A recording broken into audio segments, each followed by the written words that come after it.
Good evening, everybody, and welcome to this year's Voltaire Lecture, to all our guests, both here in the hall and the many watching online too. My name's Andrew Copson. I'm the Chief Executive of Humanist UK, and I'll be chairing tonight's Voltaire Lecture. My apologies for not being Adam Rutherford. I always apologise for that. It's my routine. The Voltaire Lecture is usually chaired by our president, but today that's not possible. I just need to tell you first that if there is a fire, an alarm will go off, and if an alarm goes off, it does mean there's a fire because there's no rehearsal planned. So if you hear that sound, please leave. There is, unless you want to be very brave. Now, you may not know this story, but actually, this building, as you look around the square, Conway Hall, was the only building left in the square after the Blitz. And on the great night of the London Blitz, there was a philosophy lecture going on in this hall. And the air raid sirens went off. And I can't remember who the speaker was, but it was one of those people who was on the Brains Trust later in the 20th century. He's very severe. And he said to the audience that if anyone did want to leave for the shelter, they were free to do so. But nobody did, and Conway Hall survived. But seriously, if there's a fire, you should leave. Okay. There is an induction loop in this room, so if you have a hearing aid, and you can turn it to the T setting, and you will be able to hear everything. Tonight we're joined not just by all of you in the hall, but by the many watching from the comfort of their own homes, which is now routine for our events ever since the pandemic. We're also joined by some of our local groups. Leicester Humanists, one of our newer local groups, trialled a new model of humanist events last year, gathering in person around the country to watch this lecture as it was live streamed, and I'm pleased to say they're joining us the same way tonight. So all in all, we have an audience this evening of 1,000 people who've joined us to hear from tonight's guest, Daniel Chandler, on how we might all bring about a fair society, a mission, of course, which unites all humanists. And I'll introduce Daniel in just a second, but with such a large audience paying such strict attention, it would be remiss of me not to remind those of you who have somehow omitted so far in your lives, probably completely accidentally, not to yet join Humanist UK. And if you're not a joiner, direct debits from non-members are just as welcome. Humanist UK is the national charity, as you know, working on behalf of non-religious people, powered by over 130,000 members and supporters. We advance free thinking and promote humanism to create a more tolerant society where rational thinking and kindness will prevail. So do support us in that work. You can do so by visiting humanists.uk. And whether you're watching from home or attending in person, if you want to X along,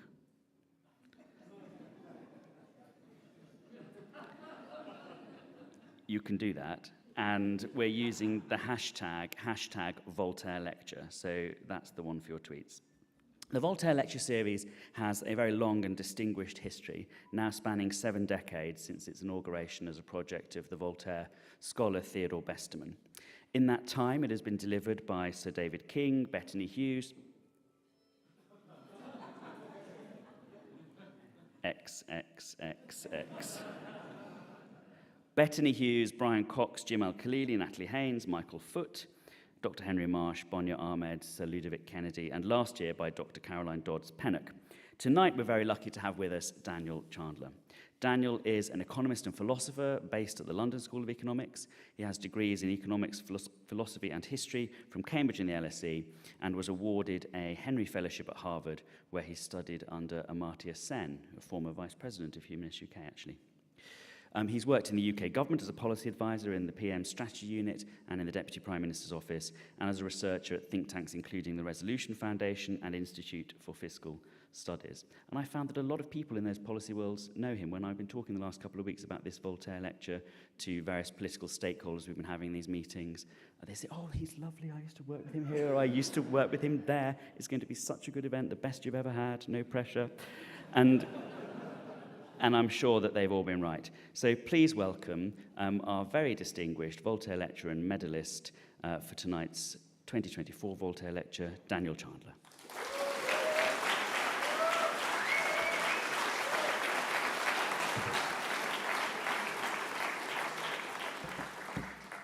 Okay, good evening, everyone. Thank you, Andrew, for that lovely introduction, and to Humanists UK for inviting me to give this lecture, and obviously to everyone online and in person for coming along this evening. So, as Andrew mentioned, the topic of my talk, well, actually it's just as clear to everyone up here, is based on the title of my book, which is called Free and Equal: What Would a Fair Society Look Like? And it feels particularly appropriate to be speaking about this topic in honor of the great Enlightenment philosopher and social critic Voltaire, who challenged his fellow citizens back in the 18th century to question the status quo and strive for a better world. Voltaire was a famously witty and provocative writer, and among the many quotable phrases associated with him, the one that came to mind whilst preparing my talk this evening comes from his satirical novel Candide, in which the character Dr. Pangloss insists, despite a pretty horrific catalogue of events that unfolds over the course of the book, including catching syphilis and nearly being hanged for heresy, that despite all of that, all is for the best in the best of all possible worlds. So the target of Voltaire's satire was the belief, widely held at the time, that since the world was created by an all-powerful and benevolent God, it must be the best possible one. One of the events that prompted Voltaire to write Candide was an earthquake in Lisbon in 1755, and Lisbon at the time was one of Europe's leading cultural and trading hubs. The earthquake nearly flattened the city. It was followed by a tsunami and fires. It killed tens of thousands of people and was an event that really sent shockwaves around Europe. In the aftermath of this earthquake, a debate erupted amongst theologians who claimed that this disaster was a form of divine punishment, often seeking to settle various scores in the process, some of them blaming the malign influence of Jesuits, others pointing to Lisbon's tolerant attitude towards supposedly heretical thinkers associated with the Enlightenment. Voltaire, as it might not surprise you, thought this way of thinking was not only absurd, but dangerous. He worried that the idea that all events, however catastrophic, were part of a greater divine plan created a kind of fatalism that would discourage practical efforts to prevent or mitigate future catastrophes, and which stood in the way of social progress more broadly. And in this sense, his aim was not just to critique a particularly objectionable theological theory, but to make a political argument, to reject complacency and resignation, and instead argue that we need to harness the power of reason and science to change society for the better. This hopeful belief in the possibility of human progress was one of the characteristic features of the Enlightenment, and it's at the heart of the modern humanist tradition too. And the 250 years since Voltaire wrote Candide has in many ways been a period of remarkable progress. Over that period, life expectancy has more than doubled, from around 35 years in Voltaire's time to nearly 80 years in most of Europe today. Income per capita has increased somewhere in the region of 3,000 to 5,000%. And for all their flaws, it remains the case that in today's advanced liberal democracies like the UK, people have a degree of individual freedom and social equality that for most of human history would have seemed unthinkable. But just as Dr. Pangloss was wrong to think that progress is impossible, we would do well to remember today that neither is it inevitable. The context for our conversation tonight is a moment of genuine peril for the Enlightenment ideals of freedom, dignity, and tolerance to which Voltaire subscribed, and for the liberal and democratic institutions that are the foundation of our individual freedom and collective prosperity. That threat to liberal democracy is partly external, in the form of the growing global influence of explicitly illiberal and anti-democratic states like China and Russia, who are determined to reshape the global order in their own image. But it also reflects the growing power of authoritarian leaders and far-right nationalist parties within the democratic world, from Marine Le Pen in France to Viktor Orban in Hungary, Narendra Modi in Italy, and of course the very real and scary prospect of a second Trump presidency in America. In the face of these challenges, it can be tempting to want to adopt a defensive position, to try to maintain the status quo. But I think that position is neither tenable nor desirable. The surge of political instability and discontent that we're witnessing today has its roots in the very real failings of liberal democracy as we know it. The concentration of power in the hands of rich donors, the continued influence that race, class, and gender have on people's life chances, and an economic system that's not only deeply unequal, but in which people feel alienated and looked down upon, and which is pushing the natural world to the brink of collapse. Lots has been written in the past decade about how and why we've arrived at this juncture, and I think we now have an increasingly sophisticated diagnosis of our current ills. What's much harder to find, however, is a coherent picture of what a better, fairer society would actually look like. Our political debate tends to be narrow and technocratic, as if economic growth is the only thing that matters. And it can feel as if we've lost our ability to imagine anything more than minor tweaks to the status quo. The aim of my book and of my talk this evening is to help us recover the sense of possibility that inspired Voltaire and the Enlightenment more broadly, and to try to shift our political conversation from diagnosis to cure. After all, if we want to see off the threat of authoritarian populism, we need to rediscover the sense of transformative potential of liberal and democratic ideals and use them to articulate a vision of society that people will stand up and fight for. Now, that's obviously a daunting task, and I think part of the challenge is a lack of intellectual reference points. For decades, our political discourse has been dominated by the harsh and individualistic neoliberalism associated with Margaret Thatcher and Ronald Reagan. And yet, while Thatcher and Reagan could look to thinkers like Milton Friedman and Friedrich Hayek for a sense of intellectual coherence and direction, it's not so clear where we should look for similar inspiration today. My aim tonight is to persuade you that the ideas we need are hiding in plain sight in the work of the great liberal philosopher John Rawls. I say hiding in plain sight because although Rawls is not a household name, he's widely regarded as the most important political philosopher of the 20th century. What I love about Rawls, and the reason I think his ideas are so important right now, is that they're fundamentally hopeful and constructive.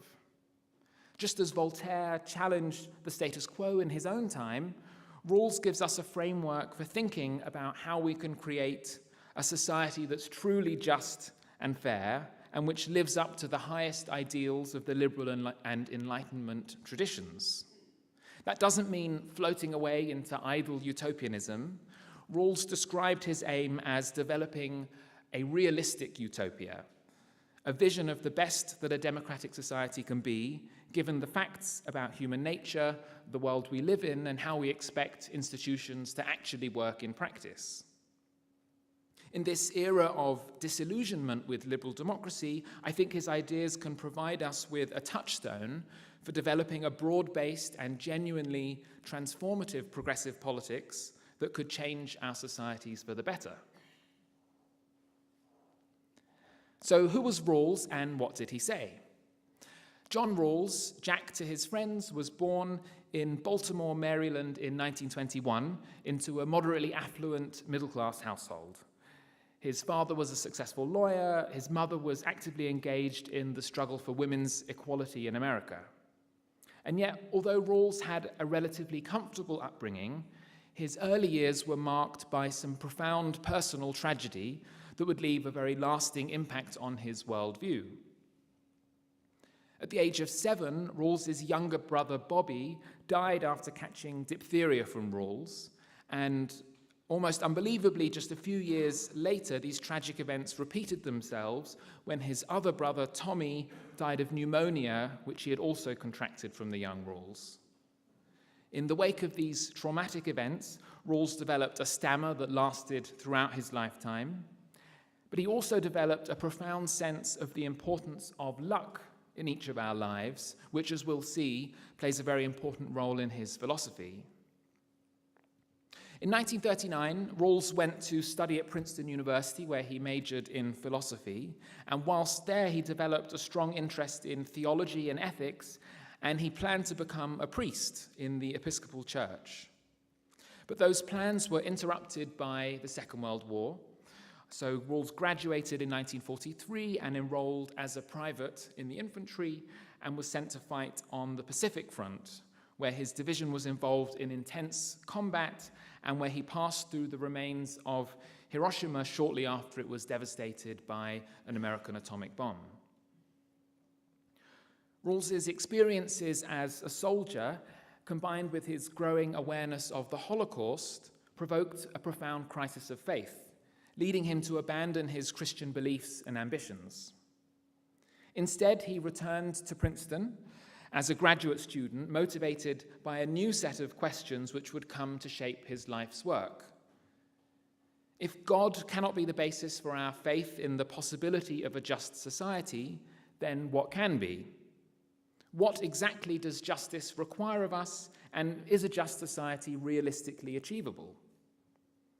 While Rawls had lost his faith in God, he had not lost his faith in humanity, and he devoted the rest of his life to answering these questions. He spent 20 years developing his ideas before publishing his most famous book, A Theory of Justice, in 1971 at the age of 50. The reception to this book was unprecedented for a book of its kind.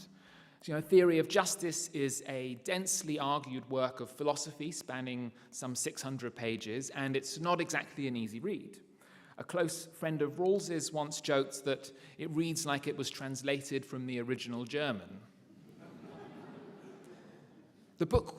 Despite that, the book was reviewed not just in academic publications, but in mainstream newspapers.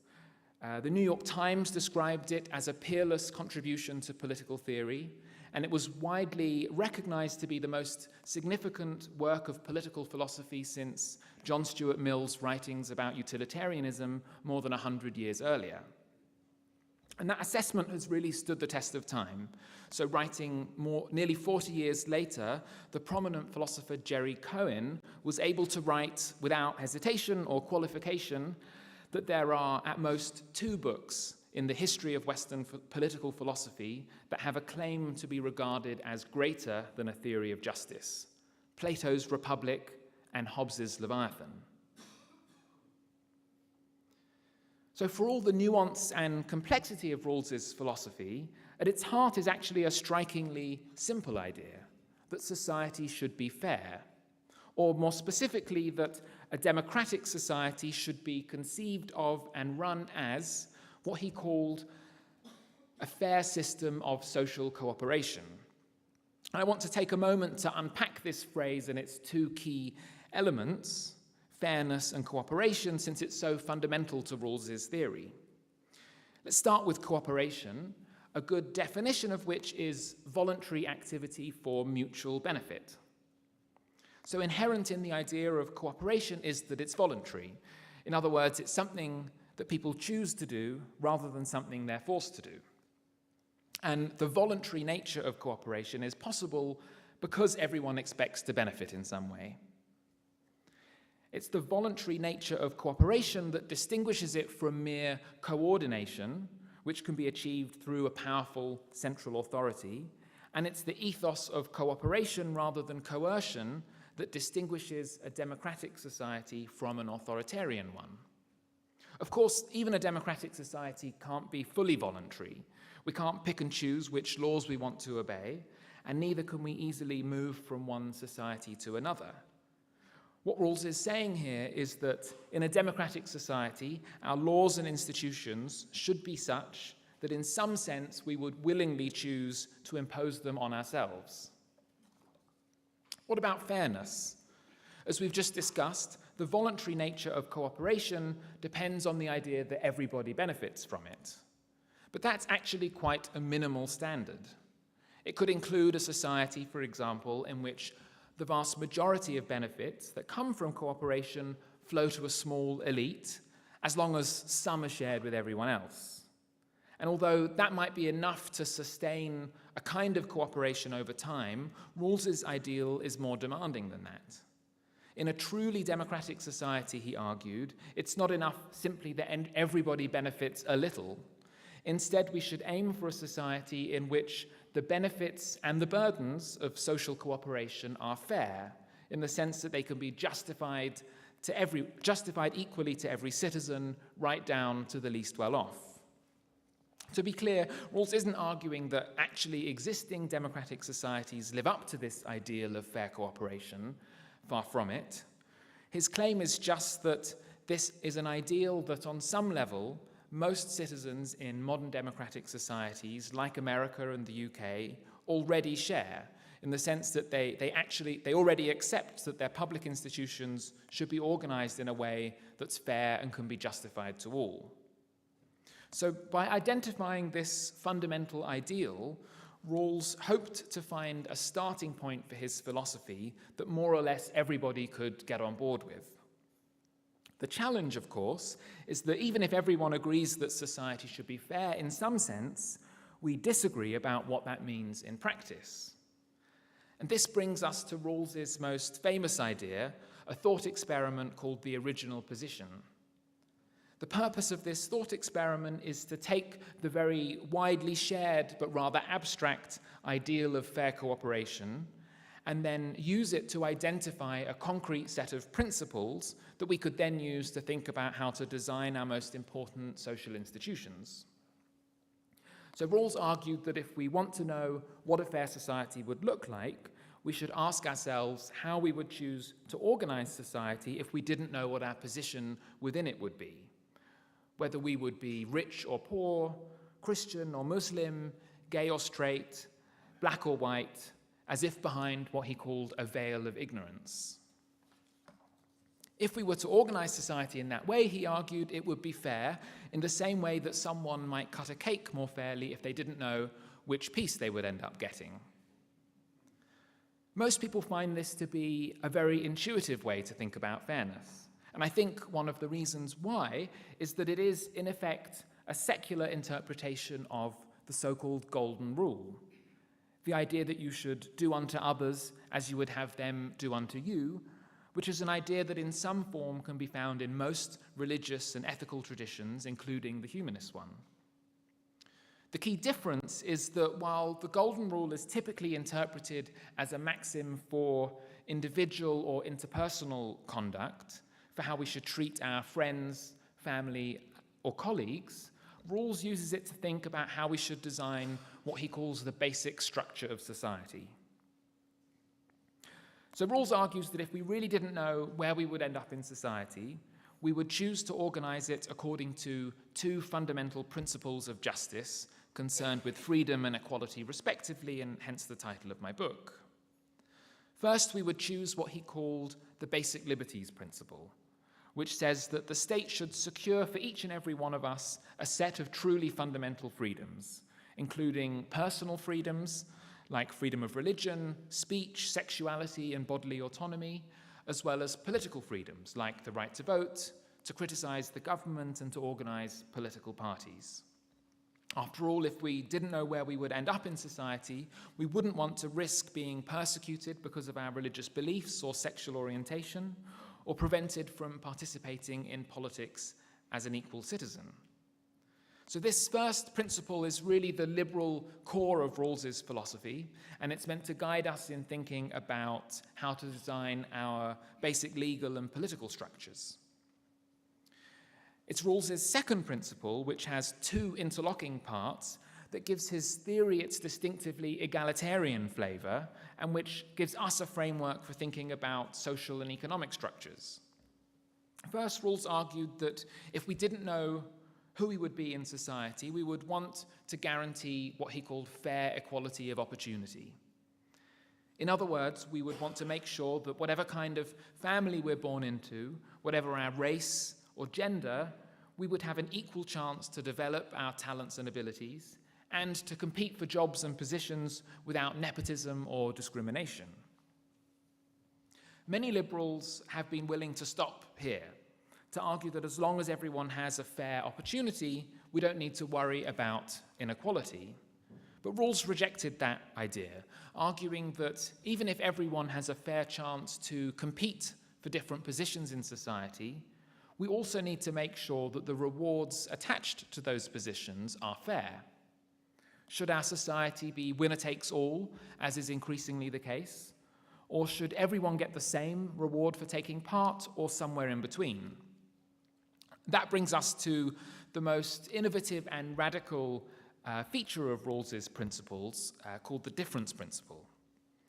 So Rawls argued that we should organize our economy so that the least well-off are better off than they would be under any alternative system. From this perspective, some inequality can be justified, but only if that ultimately ends up benefiting those who have less, not just by a little, but by as much as possible. So, for example, we can justify higher pay for engineers and entrepreneurs compared to, say, cleaners, but only insofar as this is necessary to encourage people to undertake the long years of training needed to become an engineer, or to take the risks involved in starting a new business. From this perspective, inequalities are not a necessary consequence of a commitment to economic freedom, as libertarians often claim, nor are they just a kind of reward for being born with certain valuable talents, as meritocrats tend to believe. Instead, they are a way to encourage people towards activities that will ultimately benefit their fellow citizens. And as we'll see, this principle provides an alternative both to the idea of equality at any costs, sometimes associated with the socialist tradition, but also to the idea that we should pursue growth without thinking about how the benefits are distributed. That's one of the hallmarks of neoliberal economics. It's worth noting here that Rawls's second equality principle comes with a very important caveat, that whatever we do to promote economic prosperity or raise the living standards of the least well-off must be compatible with a further principle of intergenerational justice or sustainability, which he called the just savings principle. The basic idea here is that we should treat future generations as we would have had previous generations treat us. And in practice, that means that at the very least, we need to maintain the basic ecosystems on which any stable society depends, an obligation that we're clearly failing to live up to today in a pretty spectacular way. There's obviously much more to say about Rawls's philosophy, and the past 50 years has seen an enormous amount of academic debate, both about Rawls's thought experiment and his principles. But stepping back from the details, I think two things stand out to me. The first is the astonishing breadth of scope of Rawls's philosophy, spanning questions about individual freedom, economic justice, and sustainability, and showing how all of these things can fit together into one coherent whole. The second is his philosophy's constructive purpose or intent, that his aim is not just to critique society, but to provide a practical framework for thinking about how we can improve it. And yet, while Rawls always hoped that his theory would shape political discourse and public policy, he actually said very little about the kinds of institutions that would best put his principles into practice, believing this was a job that should be left to social scientists. Unfortunately, that job has been sorely neglected, a casualty in part of academic specialization in general, and particularly the growing disconnect between political philosophy and economics. And I think this lack of practical application is one of the reasons why his ideas, despite their almost unparalleled influence within academic political thinking, have had so little impact on real politics. And, as both an economist and a philosopher, my aim in Free and Equal has been to pick up where Rawls left off, to combine his principles with the latest social science and with the best examples from around the world, and develop a practical agenda for how we could make his vision a reality. So as I just mentioned, Part of what is, I think, unique about Rawls's theory is its breadth of scope. And in my book, I try to use his ideas to develop practical solutions to a very wide range of problems, ranging over questions to do with free speech, culture wars, religious freedom, through to the design of the education system, how we can tackle racial injustice and gender inequality, the climate crisis, and the future of capitalism. Today, I just want to pick up on two areas which I think are especially urgent and where Rawls has something particularly distinctive to offer.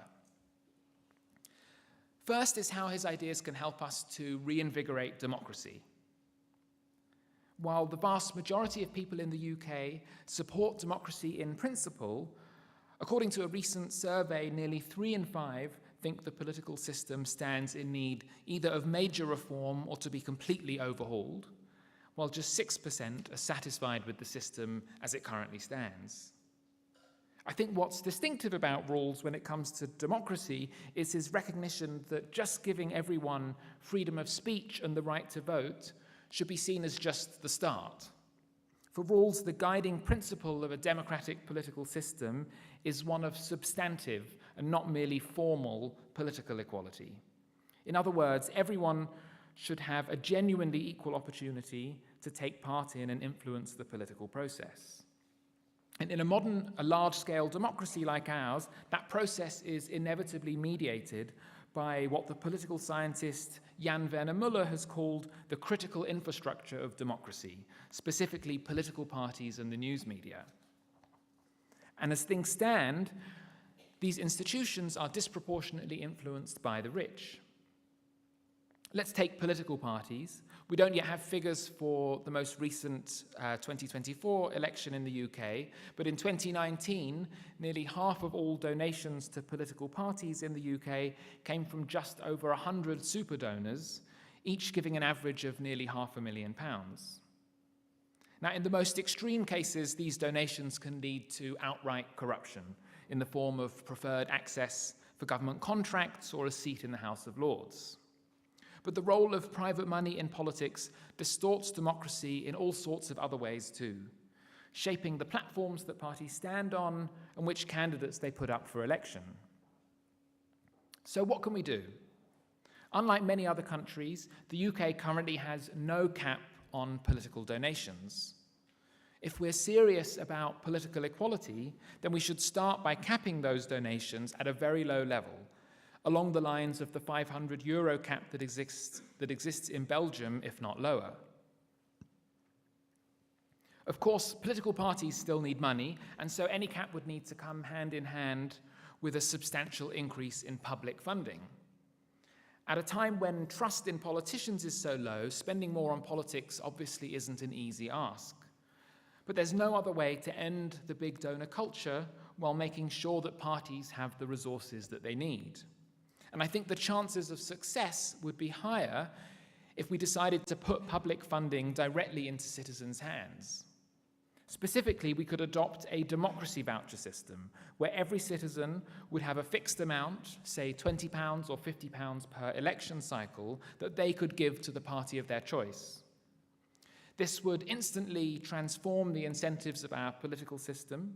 So rather than having to go cap in hand to a rich and unrepresentative donor class, political parties would have to appeal to and engage with everyone equally. In 2017, Seattle adopted exactly such a scheme for municipal elections, and the results have been just as you would expect. More people getting involved in politics, often from underrepresented groups, more people standing for office, and more competitive elections in which incumbents are more likely to lose. A similar system could also be extended to funding public interest news media, with every citizen given a voucher that they could use to support their preferred outlet, providing a way to tackle the control of a few super wealthy media tycoons. And while getting money out of politics should be our first priority when it comes to reforming our political system, I don't think we should stop here. And in my book, I also make the case for adopting a proportional voting system and for expanding the role of citizens' assemblies, where the members are selected at random from the population, perhaps even replacing the House of Lords with a chamber that's selected in that way. The second topic I want to touch on is how Rawls's ideas can help us develop a new economic paradigm that would supplant neoliberalism and transform or even transcend capitalism as we know it. Our first priority when it comes to economic policy must be to tackle the climate and ecological emergency while there is still time to prevent the worst consequences. The choices we make now will shape the future of life on Earth, and each of us bears a profound moral responsibility not just to change our individual behavior, but to take political action so that our governments recognize the gravity of this crisis. And in my book, I set out some of the key things we would need to do, including massive public investment in renewables, the electrification of almost everything, and introducing an economy-wide carbon tax. But I want to focus instead now on how we can tackle inequality, since I think it's here that Rawls's ideas have something particularly distinctive to offer. In part, Rawls's difference principle, which we discussed earlier, is an argument for more equality. Rather than maximizing growth and hoping that some of the proceeds trickle their way down to those at the bottom, he argues that we should aim to increase the life chances of the least well-off as much as possible. While this principle provides a defense of a broadly market-based economy, however, it's not a defense of laissez-faire economics. There's nothing, either in theory or in practice, about how markets work that means the benefits will be distributed widely, let alone that they will maximally benefit those who have the least in society. But Rawls's difference principle is not only an argument for more equality, it also points us towards a much richer and more humane account of the kinds of inequalities that matter. Most discussion about inequality tends to focus on the distribution of financial resources, of income and to a lesser extent wealth. But from this perspective, the solution to inequality is to tax the rich and redistribute to the poor. And Rawls has often been interpreted in this way too, as an advocate for an expanded welfare state. But Rawls explicitly rejected what he called welfare state capitalism. Economic justice is not only about money, he argued, but about the distribution of power and control between workers and owners, and about the way our economic institutions do or don't give people opportunities for a sense of self-respect. And I think it's by putting these questions about power, control, dignity, and respect back on our agenda that Rawls's ideas can really help to transform our economic debate and also point towards a more fundamental reshaping of our economic institutions. In my book, I set out 3 key pieces to a new economic approach. First, I argue that we should introduce a universal basic income or something like it. The most basic duty of any decent, let alone just society, is to make sure that everybody has enough food to eat, clothes to wear, and somewhere to live. And while a basic income is clearly not the cheapest way to make sure that everyone can meet their basic needs, our current welfare system, with its tight targeting and punitive system of conditionality and sanctions, creates enormous stigma and stress. A UBI, by contrast, would meet basic needs in a way that supports the independence and the dignity of the least well-off in society. As the philosopher Philippe van Parijs puts it, whereas our existing system provides a safety net that fails to catch a great many people it should catch, and in which many others get trapped, a basic income provides a floor on which they can all safely stand. So while I think a basic income can help make sure everyone is able to meet their basic needs, beyond that minimal standard, our focus should be not on redistribution, but on what's come to be called pre-distribution. In other words, trying to tackle inequality at its source. Rawls referred to his ideal economic system as a property-owning democracy, a society by which he meant a society where both human and physical capital and the income that these give rise to in the form of wages and profits are much more equally shared, and where, as a result, we would not need to rely so heavily on redistribution. In practical terms, that means investing in education, especially for the 50% who don't go to university, alongside strengthening collective bargaining and minimum wages, and it means finding ways to share wealth much more equally. As things stand, the wealthiest 10% of UK households hold nearly 60% of all wealth, compared to just 5% for the bottom half. And if we want to change this in a significant way, then we need to explore some pretty radical options, such as introducing a substantial universal minimum inheritance, a lump sum payment to every 18-year-old in the region of £100,000, a policy that would need to be funded by progressive taxes on wealth. Finally, we need to transform the balance of power at work. The idea that owners or shareholders should have exclusive control rights over companies is often treated as an immutable fact of economic life. But this shareholder primacy model is neither natural nor inevitable, and we don't have to look very far to find a very different way of doing things. In most European countries, employees have the right to elect representatives to company boards and to works councils that have a say over their working conditions. And contrary to the fears expressed by many economists, this system has worked remarkably well. Most studies find that the overall impact on company performance, whether that's measured in terms of investment, productivity, profits, or longevity, appear to be small and are as likely to be positive as negative. Now, in the UK, just having one or two workers on boards would be a big step, but in the long run, I argue that we should consider going much further and giving workers half of the seats in most, if not all, companies. This isn't about pitching workers against owners, but about changing the way we organize our economy so that both groups work in genuine partnership. So these are just some of the ways in which I think Rawls's ideas can help us to think afresh about how we organize our basic economic and political institutions. And in the final section of my talk, I want to move from thinking about what a fair society would look like to how we can bring it about. And by how, I'm no longer talking about which policies we need, but about politics, about how to build a movement that can win elections and put this kind of program into practice. Now, I won't pretend that either I or Rawls have all of the answers here. Rawls provides us with a theory of justice, not a theory of change, and he never directly addresses questions about political strategy. Nonetheless, I think his ideas point towards a politics with certain distinctive characteristics. First, and perhaps most obviously, any movement committed to bringing about these kinds of ideas must be principled, guided by clear values and ideals. In practical terms, that means political parties can't simply present themselves as more competent managers with better solutions to specific problems.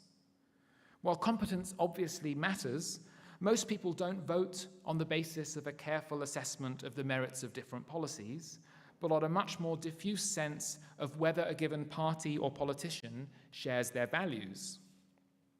Nor can politicians rely on triangulating to match the views of centrist voters. This strategy can yield short-term benefits and was at least partly responsible for New Labour's electoral success, but there's now a substantial body of evidence from political science which shows that by watering down their distinctive ethos and ideology, New Labour and other third-way parties ended up alienating many once loyal voters without forming lasting connections to new ones, leading to a long-term decline in support. Second, while progressive political parties should be guided by clear values and a long-term vision, they should also be pragmatic about the pace at which this can be achieved. Of course, winning elections isn't everything. Radical parties and factions that have little chance of forming a government can help to push mainstream ones to go further and faster. But in the end, in a democracy, we can only reform our basic institutions by winning elections, and that means accepting that change will often come through pursuing reforms that fall short of our ultimate goals. Embracing reformism of this type, however, doesn't mean abandoning the goal of social transformation. Over time, incremental changes can amount to something truly revolutionary.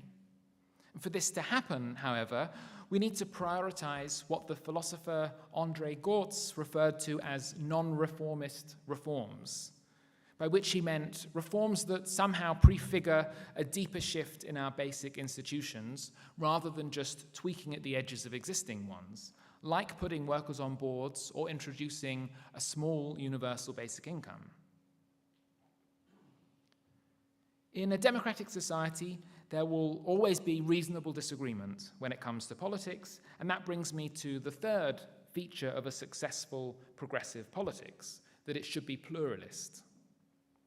Perhaps the best way to understand the idea of pluralism is to compare it with its opposite, populism. The essence of populism is the claim that populist parties, and especially their often charismatic leaders, represent the true voice of the people against corrupt elites and outsiders. As we've already discussed, the rich really do exert enormous political influence, but by insisting that the people have just one point of view, the one expressed by populist politicians, populists undermine the belief in legitimate political disagreement that's the essence of any healthy democracy. The dangers of this way of thinking are most evident among right-wing demagogues like Donald Trump, Marine Le Pen, and Jair Bolsonaro. But progressives are not immune from this tendency to dismiss and disparage people they disagree with either. The idea that people who voted for Brexit were either stupid or bigoted is a case in point. These kinds of attitudes not only poison our political culture, they're a serious obstacle to electoral success.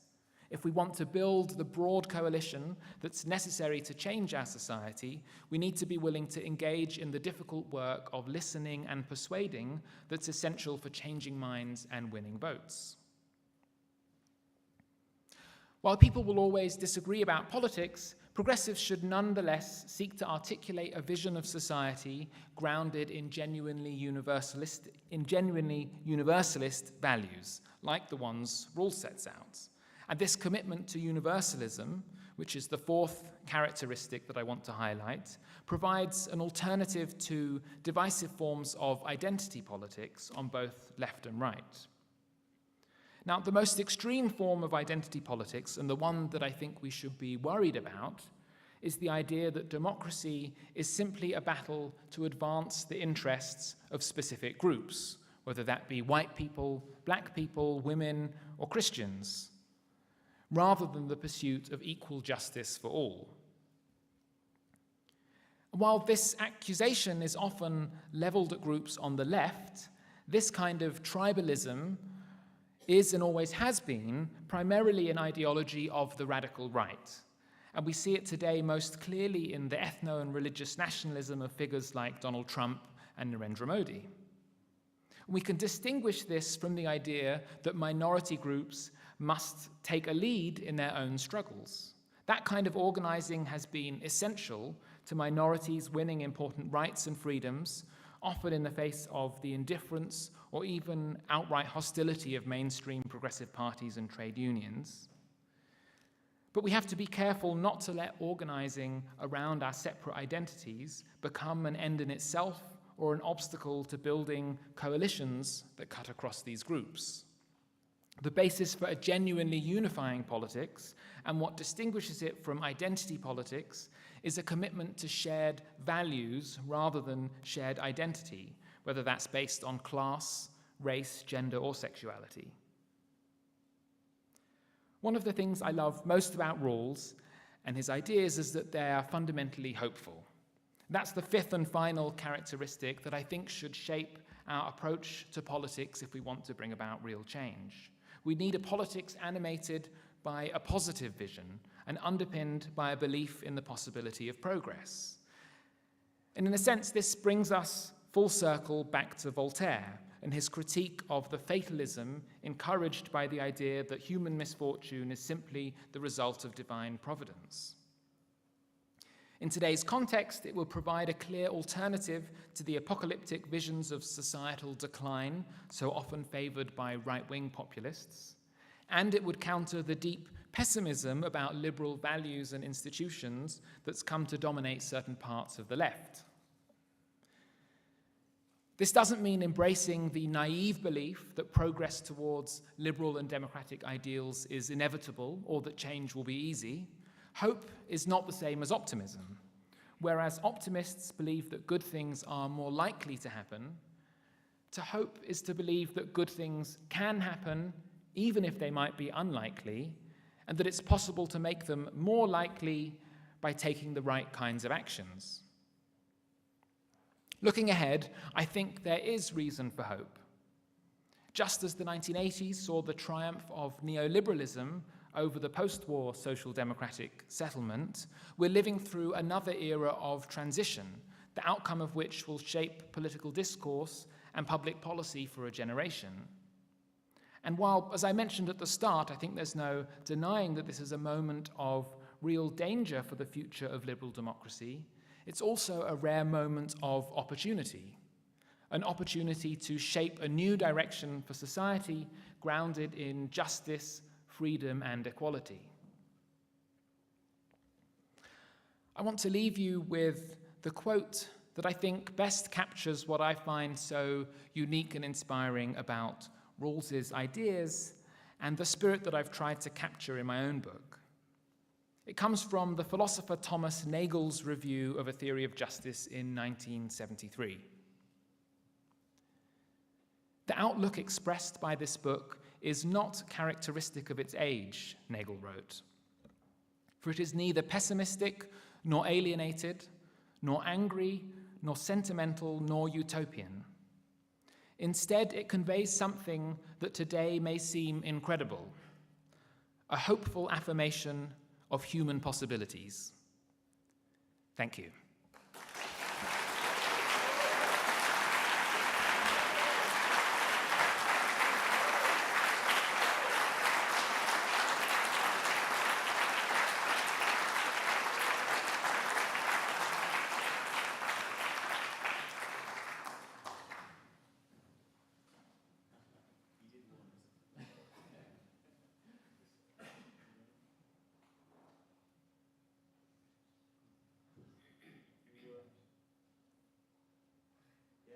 How's that? How's it? We were warned by the sound man not to take these off and to leave them on, and we said, no, it's to be fine. We can put them on ourselves. Well, thank you so much. That was a thoroughly stimulating and wide-ranging talk. This is an excellent book. If you haven't already got yourself a copy, you'll be pleased to hear there are plenty of copies at the back at a very reasonable price, and all of them signed. And I'm reliably informed by Daniel it's the same signature he uses on all his important documents to check. So I'll leave that with you. We'll have time for questions and discussion. I think we'll probably have just over half an hour. So if you want to be brewing up your questions, please do so. We'll have a little bit of discussion here before we get started, I think. With audience questions. What you said right at the beginning of your talk was that this was a moment at which liberalism and democracy was greatly under threat in a global context. Mm-hmm. Part of that threat comes from illiberals. And people like Modi in India or Putin in Russia or Trump in the US or whoever.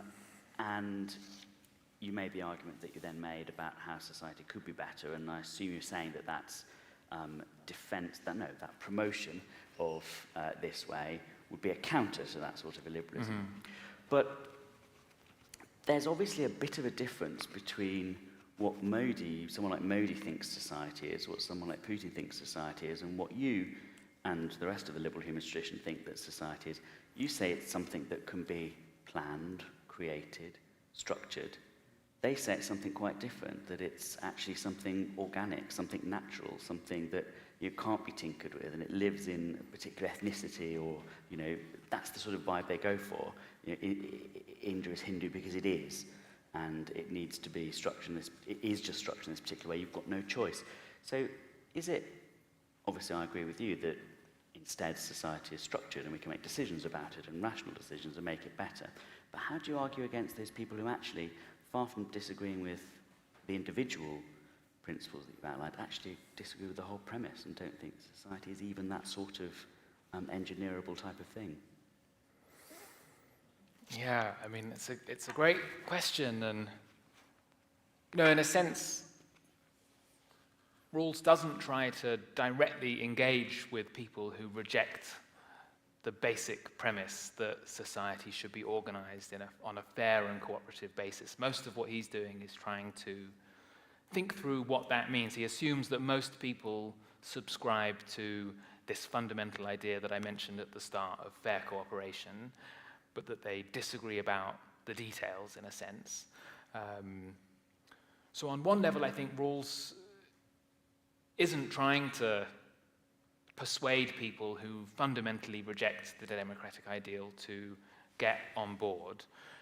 I guess there are a few things that you would want to do. I think, part of how Rawls's philosophy or the general kind of project that I'm pursuing on my book might help is to flesh out a genuinely appealing vision of what this kind of society would look like. That even if you can't engage in that, even if you can't sort of engage in a purely philosophical argument because you have such different premises, one group thinks that society reflects some kind of natural order, and that's just, contradicts the basic starting point of a philosophy like Rawls's. I think that it's possible to persuade people who reject democratic principles maybe to come on board by just showing how much more attractive a liberal and democratic society could be even for them. And I mean, I think also the other thing that comes to mind is that, even people like Modi, who are actively compromising the basic liberal and democratic institutions that exist in their societies, they still tend to argue for the things that they're doing using democratic language, and often liberal language too. That actually often what they do is try to use democratic principles to undermine liberal ones. Right. They'll argue that that it's because the majority rule, that's the fundamental guiding principle of a democratic society in the way that they think of it, and that's why it's fine to limit religious freedom or personal freedoms. So I think that there is still an opening, in a sense, to engage in argument with those kinds of thinkers and leaders, because I think to some degree they do still accept some of these sort of basic premises. And I suppose the way I think about it is that I think Rawls, at the time that he was writing, he assumed that the vast majority of people did subscribe to the very basic premises of his theory, some idea of a democratic society being having something to do with fair cooperation. And I do still think that is the case today. But I don't think I don't think that's something that we can take for granted, that there will come a point, that where the failings of liberal democracy and our failure to offer a genuinely attractive alternative that can pull people away from authoritarian populism, if we continue to fail in that way, at some point we may have passed a sort of point of no return, but I don't think that we're there yet. And in a sense, the project of the book is to try to provide people with the kinds of ideas and arguments that would help stop us from getting to that point. Great. Now we have some roving mics and a lot of questions. So I'm hoping for easier questions now. No, you don't know these people like I do. I tell you, you'll be lucky if they're questions. So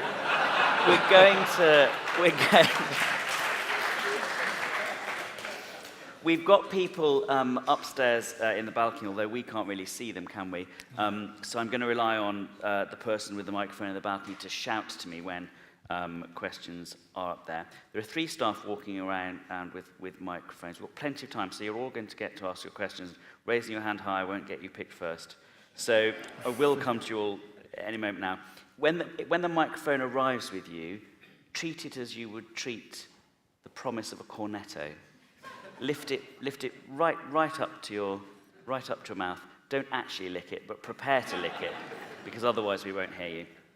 And if you're watching from home, do whatever you like, of course, in the privacy of your own home. But answer the questions. Type your questions into the chat box, and there are staff behind the scenes to get a couple of questions from online. So with that, you there in the middle with the glasses, it's you. Yeah, you're pointing at yourself.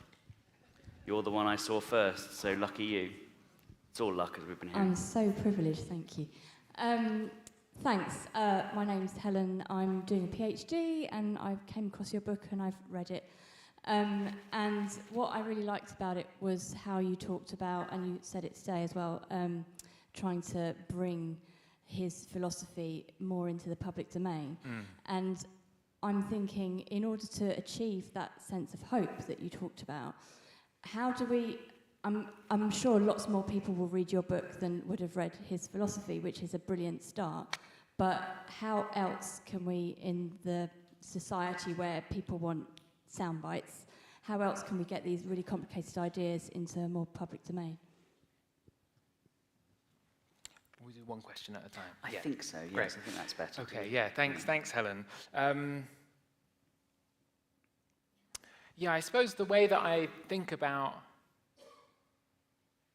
my book and Rawls's philosophy, and I guess the kinds of ideas that come from academics and public intellectuals, is that they provide a kind of raw material that we ultimately need politicians to take up and use. So I suppose I think what I'm trying to do is take a set of ideas that I think have been a bit lost in academia and bring them out in a form that is easy to understand and hopefully obviously useful for public discourse.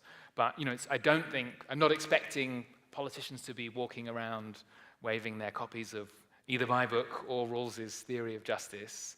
And I think that that work of translation and practical application is something that is the job of, I guess, many of the sort of intermediary institutions that exist in our democracy, like the news media, the BBC, and and of think tanks and the people who are those intermediaries between academic discourse and the front line of politics. So I guess part of, as I think Andrew mentioned at the beginning, I also worked in think tanks and in government for a while. So I guess I'm trying, in a personal capacity, to take my ideas to the kinds of people who might take them to a wider audience well beyond my book through the way that they shape political discourse to commentators and politicians. But I don't think there's, in a way, that's a kind of process that no one individual, luckily, has full control over. And to some extent, it depends on there being demand from politicians. It depends on a political culture that is engaged with ideas. And I think, to some extent, we have a bit of a problem in that respect. And that, I think the Labour Party at the moment, I've been thinking quite a lot about the comparison between, as I guess many people have, but between Keir Starmer's recent victory and 1997.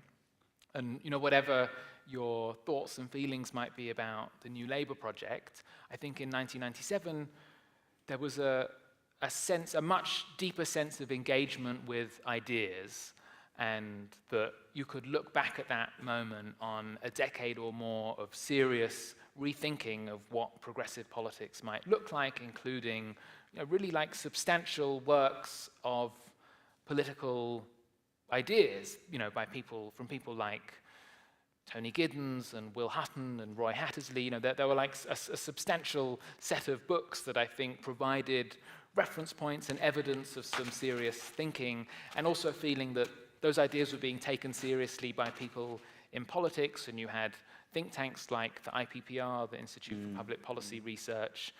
They ran a thing called the Commission on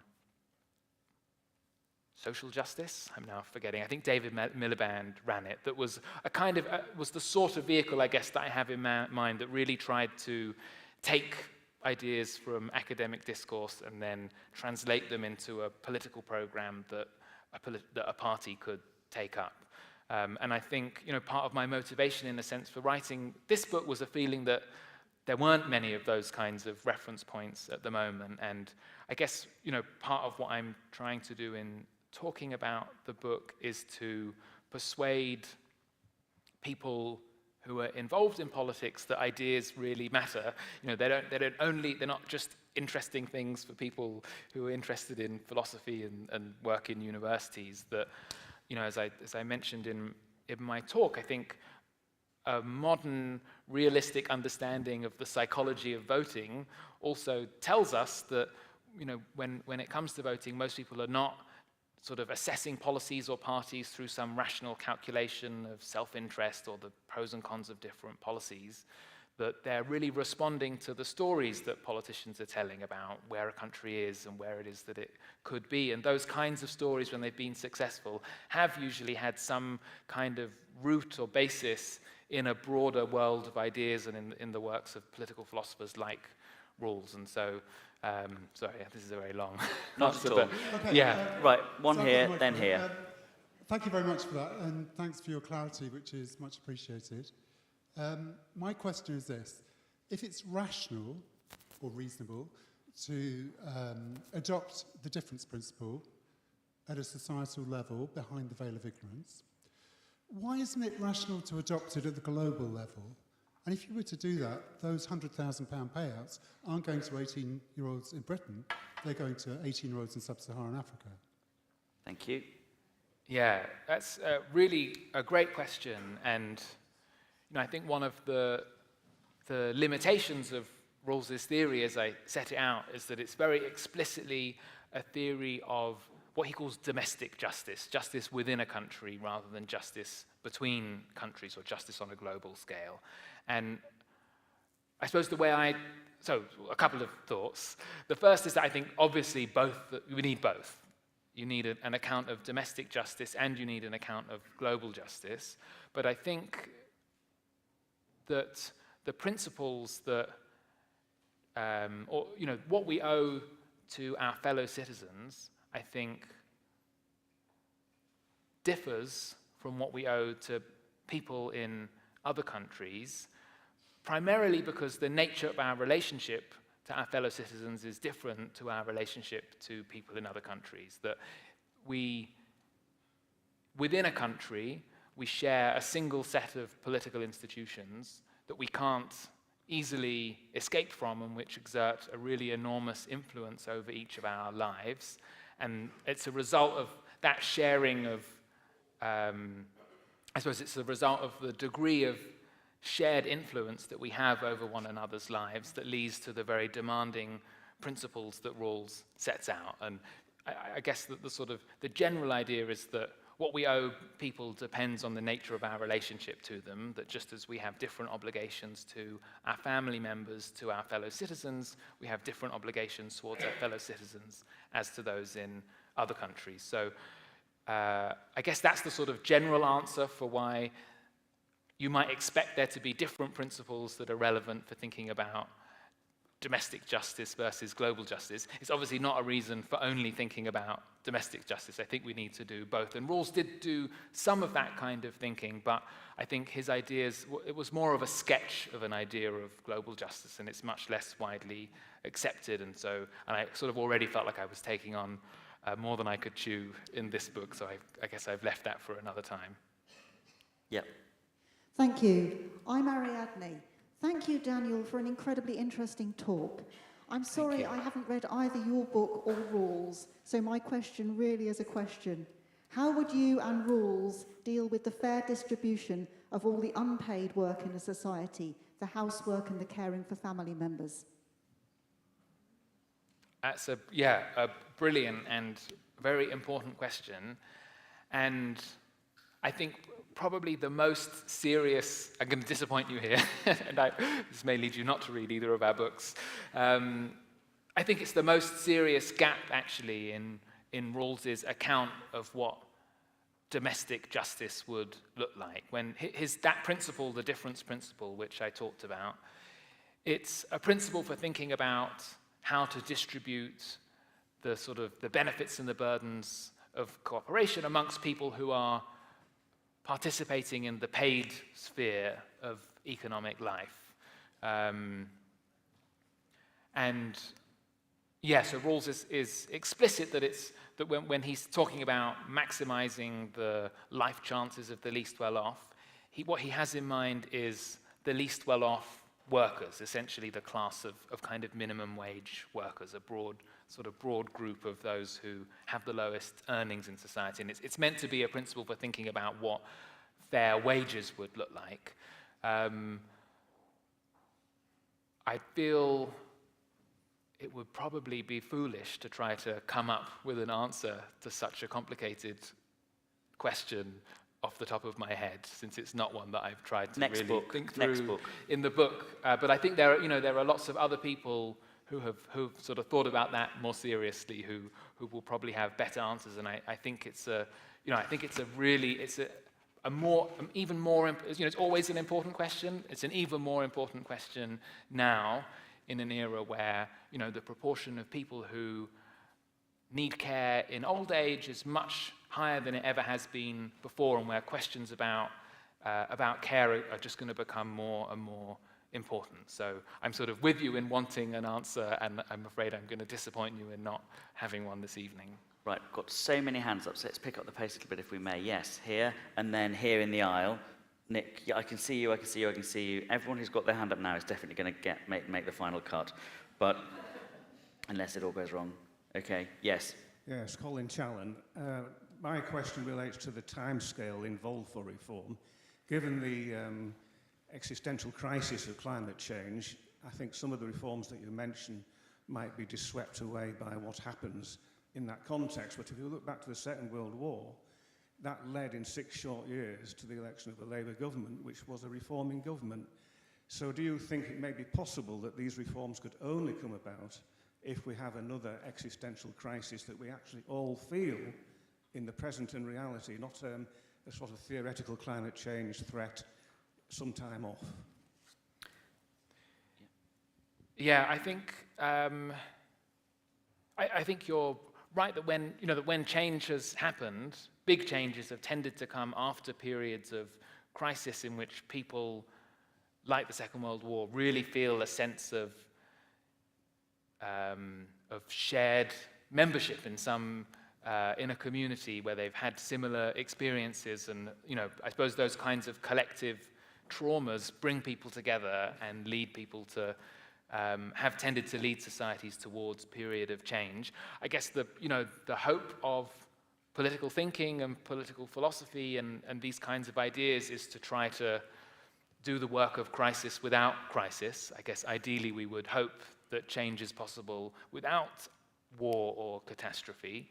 But I think it's very plausible that it will take some kind of bigger disruption, which could come from a number of directions, but I think the climate crisis is a very likely one, to lead towards, to lead to really substantial change. And I guess the aim has to be that when that crisis happens, the right ideas are ready, and that the opening that appears in that moment isn't filled by the kind of far-right populism that today is, on the ascendant, and I think would at this moment probably be if you had to make bets, I think you would think that, I think those ideas could easily be the ones that would take hold in a crisis. So I think that I guess either way, the task is to try to make popular and achievable a desirable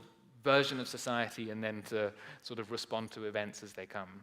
Thank you. Right, that microphone is going back there. There was a hand, and it was the one in the black T-shirt. And then that microphone, after it's been used to ask that question. One in the gods. Okay, fine. Well, that you will be next after this one. And when that microphone has gone from there, it's going to go over there to the person with the glasses there, and then to the man over there. Is everyone remembering this? Yes, you, and then up into the balcony, yeah. Thank you so much. I'm looking forward to reading your book. It's in my bag at the moment. Carl Sagan touched upon this quite deeply in Contact and Asimov in his Foundation series, which was probably a little more esoteric. But what sort of will is there for forming a permanent think tank, government sort of organised, where civil servants and MPs and politicians can mix with sort of like thinkers and philosophers and social scientists to fill those gaps in society, a bit like the Francis Crick building, which I watched being built when I was on my way to work many years ago, where they have different disciplines all in one building, able to just walk into one another's offices, ask questions, you know. Yeah, I think that's, we need exactly those kinds of institutions, and my sense is that there is a recognition that sort of academic specialization has gone too far, and that the kind of bigger picture is missing to a degree in academia, and that needs to change, and that the connections between academia and the world of policy and politics have grown too weak. And we've seen, so at King's there's now a new thing called the Policy Institute. The UCL has just set up something called the Policy Lab. So I think we are, and actually I'm now research director of a new initiative at the LSE called the Programme on Cohesive Capitalism, which is also trying to sort of move into a similar space, to be a place for the kind of bigger picture thinking about the future of capitalism that I think is what most people would wish was happening in academia, and particularly in economics departments, but that's actually all too rare. So my sense is that there is actually quite a lot of appetite for building those kinds of institutions, and I think I'm experiencing myself how that can be, it doesn't sit easily with the sort of dominant ethos of academia or of politics, but I think there's the possibility to change that right now, so I'm quite hopeful. Up there. We've got about 10 minutes left, so... I shall speak quickly.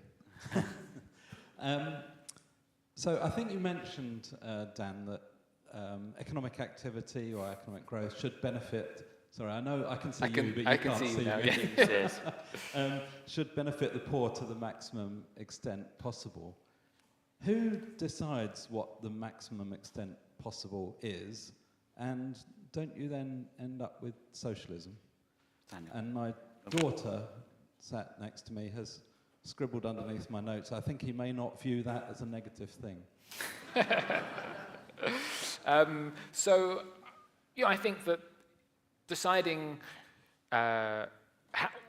whether we've reached the maximum, or indeed how exactly to define the least well off, those are questions for democratic public debate. I don't think that Rawls is any kind of pure philosophical principle is meant to answer those questions in a totally top-down and deductive way. It's meant to give us a framework for public deliberation. So I think, in terms of whether that would just lead to socialism, I think, did you say it was your daughter? Yeah, I suppose yes, I don't think that would necessarily be a problem. Actually, when Rawls talked about different economic systems, although he rejected what he called welfare state capitalism, he actually highlighted two economic systems that he thought could be compatible with his theory. One was what he called property-owning democracy, and the other was liberal socialism. Both would be market-based economies that respect a set of basic economic freedoms like freedom of occupational choice and the right to own personal property. But for Rawls, private ownership of the means of production in the way that capitalism is typically understood is not a fundamental economic freedom, whether or not the state or private individuals or something in between like cooperatives should manage companies, for him is something to be decided on the basis of what we think works best. And my own view is that a kind of mixed economy is ultimately the best approach, that there are spheres in which a kind of socialist form of management works best. Particularly when it comes to public utilities, there's obviously a role for state ownership. And in my book, I talk quite a lot about the role of cooperatives, and I think that we can combine all of these things, and we shouldn't get too hung up on a kind of simple binary between capitalism and socialism, that instead we should be looking to combine the best aspects of those systems in different ways that promote the ultimate goal of a fair and just economy. Thank you. Yep. Natalie Bennett, Green Party member of the House of Lords. And I'm not going to make this an advert, but I will point out that lots of this thinking is found in the Green Party. Universal basic income is long-time Green Party policy and has actually been in at least our last 4 manifestos. Citizens' assemblies we've absolutely long been going for. And I myself actually put down the amendment to the Now Elections Act saying no one could donate more than £1,000 to any political party. Once the House stopped laughing, they said, that means you have state funding of political parties, and I said, yes, absolutely. Where I'm going to challenge your question is, you said early on about reinvigorating democracy, implying that we had something like that in the past. And in terms of, you said we can focus just on domestic justice, but isn't the foundation of everything we have now in our society built on centuries of colonialism and exploitation? And isn't the problem of the Enlightenment and liberalism, isn't that what's produced neoliberalism and indeed the authoritarianism we have today? Don't we have to think much more broadly and much more widely and draw on many more different traditions? Thank you. Okay, a multi-pronged question. So it's great to hear all that about the Green Party's manifesto. I think that's incredibly encouraging. I agree with you, maybe reinvigorating democracy is the wrong term if it suggests that there was ever a period in which democracy approached the kinds of the ideal that I'm describing in the book. I think I definitely wasn't trying to argue that we should only focus on domestic justice. That was just what I chose to focus on in my book. I think we need to think very much about both domestic and global justice. If I had to rank, in some ways, if I had to rank the most important priorities, they would be questions of global justice right now. The reason I wanted to write about domestic justice is that I think the crisis that liberal democratic societies are facing right now, the discontent that exists within them, is primarily being driven by domestic problems and injustices, and a sense that liberal democracy is not working and maybe not fixable, and that was what I wanted to address.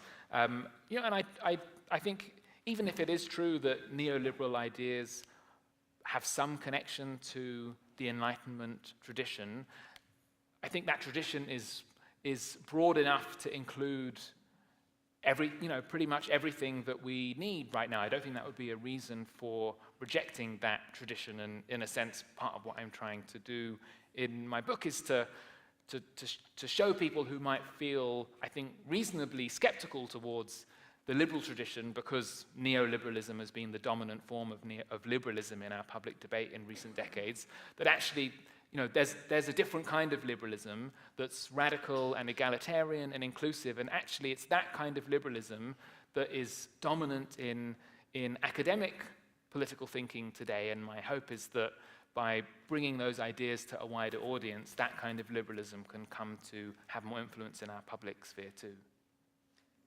Hello there. Just wanted to ask, there seems to be a catch-22, a chicken and egg situation with whether governments change because of the people or the people change because of the governments. And I wondered if there was any value, if you think you could convert your book and what you've been talking about this evening into a lesson plan that some kind of organisation that's national and a charity that has access to schools could take that lesson plan into those schools and actually introduce these ideas directly to young people so that they then carry that forward into the governments and so on and so forth and get that cycle going. Because it seems to be almost whistling into the wind, as a polite way of putting it, that you're absolutely right, in my opinion, you're absolutely right, but it doesn't seem to go anywhere. And I just wondered if there was a value in being able to get straight to the young people in schools. Yeah. Thank you. No, just give me a second, because I just want to move that microphone there to the side. And I think that unless this is very, very short, then that over there will probably be our last question after you've answered this one. Great, thank you. Yes, so I think I completely agree that, I mean, not just for my book, but for these kinds of ideas in general, that the education system is incredibly important. That's something I write a bit about in the book, about how our education system has come to emphasize the vocational aspect of education at the expense of its civic aspect, which has always played a really important role in the sort of history of democratic ideas, and that's something we really need to bring back. And I would love to develop a lesson plan along the idea, the lines of what you described. And I don't know whether this was just a sort of hypothetical question from you, but if I think he was lobbying. Yes, I think that was pretty clear. I'd love to talk to anyone who could help. We do have a very good resource on the Understanding Humanism website for teachers on the veil of ignorance, and that's slightly linked. But I'm sure it could be supplemented by further materials. And there is a curriculum review going on that the government currently is undertaking. So if you feel very strongly, you could also make your opinion known to them. Right. Andrew, can I beg a question from our online audience before we come to this gentleman? Absolutely, because I can't really say no to you now. You've said it like that, can exactly. Annette asks, you've mentioned that we're moving through a period of transition. If presumably we're transitioning from neoliberalism, what do you think we're moving towards? I'm going to take the other question as well, though, so just by exception, so you can answer them both, yeah. Yeah, so my question was around the difference principle, which is the most sort of innovative and challenging part of Rawls's philosophy. And my question to you is, do you think that veil of ignorance and the original position actually allows him to establish that principle? Because fundamentally, that's what most of the discussion subsequently is based on. I'm very glad I asked the easiest question. So yeah, I'll take maybe the second question first, and I'm more or less going to dodge it because I think it would take me into sort of too technical terrain at this point in the evening. But you're right that there is a lot of debate, which I didn't go into in my talk, about whether the thought experiment actually justifies the difference principle. Not everybody agrees with Rawls that it would. I think Rawls kind of revised his theory over the course of his life to make the argument more robust, and the sort of version in the book I think is the most persuasive version of the argument. And I think the really basic idea is that our overall aim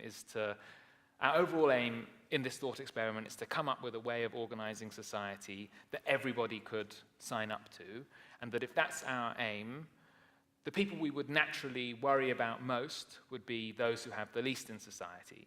That if people who have more than those who have the least can accept the way that that if even the least well-off can accept the way that society is organized, then presumably those who have more can do so too.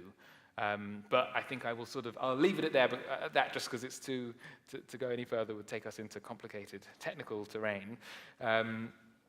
The question of if we're moving away from neoliberalism and towards something new, what would that be called? I think that's a great question, and I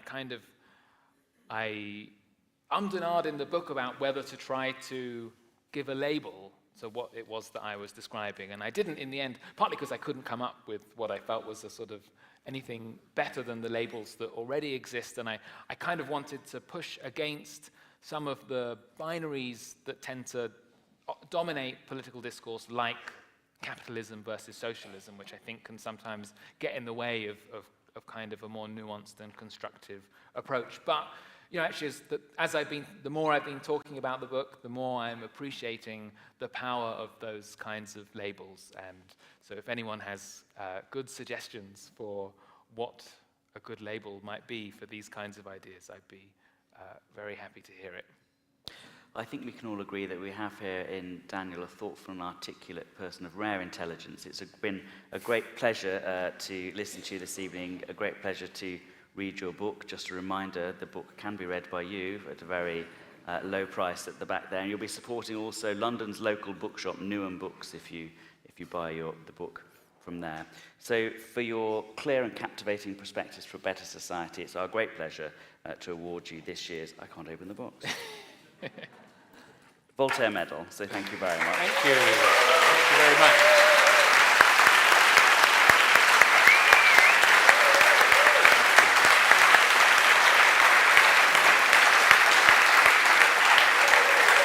I want to put it on?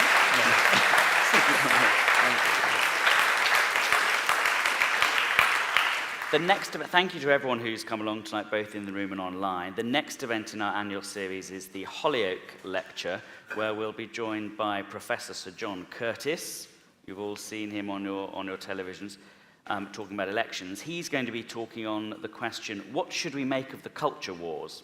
So there you go. The Hollyoake Lecture takes place on the 30th of October in association with Greater Manchester Humanists. And in a first for the Hollyoake Lecture, you'll be able to watch live what's it called? Stream. Online. An online live stream. So here in London, you'll be able to watch it while we'll still be honouring its traditional Mancunian home. And we look forward to shortly announcing our Blackham lecturer for this year, which is online later this year too. So do come along to those events. All the details are on the Humanist UK website. Nothing remains for me to encourage you once again to visit the bookstall at the back of the hall before you wend your way home, and to join me in thanking once again the Voltaire Medalist.